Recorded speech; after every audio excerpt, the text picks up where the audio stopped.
Today I'd like to talk about taking responsibility. When I talk about responsibility in a workshop, lots of people squirm in their chairs and feel a bit uncomfortable. It's almost like they want me to move on from that topic. But taking responsibility really is key to remembering the power of our mind and remembering we're a chooser.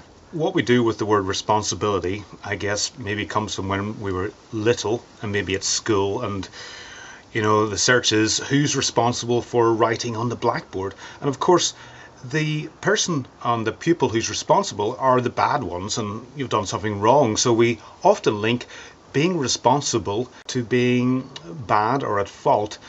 And even then, when we grow up and we're parents and we think we're responsible for the behavior of our children, and we beat ourselves up as parents because we haven't done enough good enough job, and we're responsible for how they've turned out. So it's probably better strategy then, the ego comes up with this strategy anyway, to make other people responsible and not be responsible ourselves. So it's very tempting to find evidence to blame other people for why things have gone wrong, and we can gather other people to support us to find out who are the bad people, and they're the ones that are responsible, they're the ones to blame. So it's very, very tempting to spend a lot of our time looking to find out who's to blame and who's responsible, and it's better, of course, if it's someone else.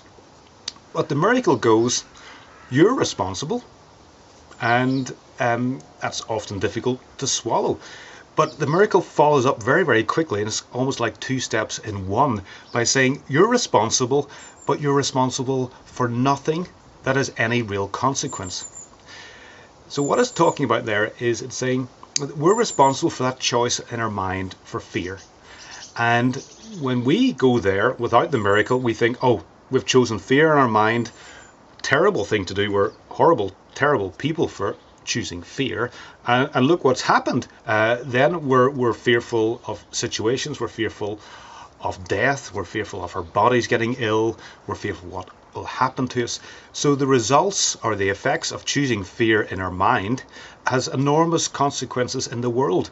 And so we think, how can we deal with that? We don't want to be recognizing we're responsible for that inner choice. But the Holy Spirit says, yes, you are responsible for choosing fear. But don't worry about it, because I will show you, the Holy Spirit or the miracle saying, I will show you that the effects of choosing fear have been transformed.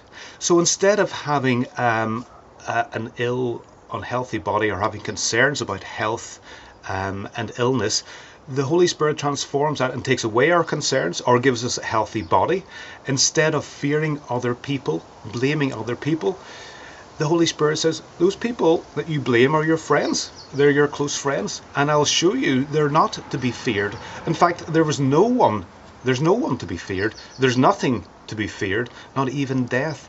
And so the miracle starts off by transforming the outer effects of our inner choice for fear.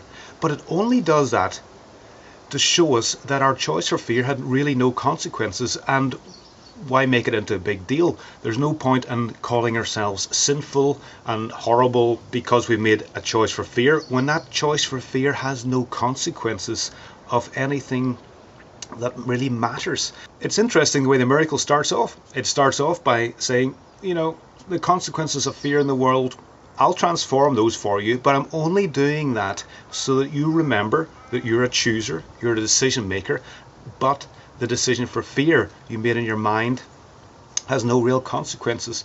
So it's not a big deal. So let's change our mind and choose love rather than fear.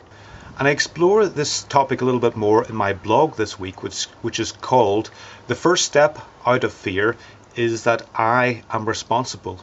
And also I'll have another blog this week on one of the Miracle Choice cards. So please go to my website, www.miraclechoicegame.com, and find those blogs there and get a little bit more information on this idea of responsibility, because as I said at the beginning, it's the key to recognizing the power of our mind to choose. Thank you.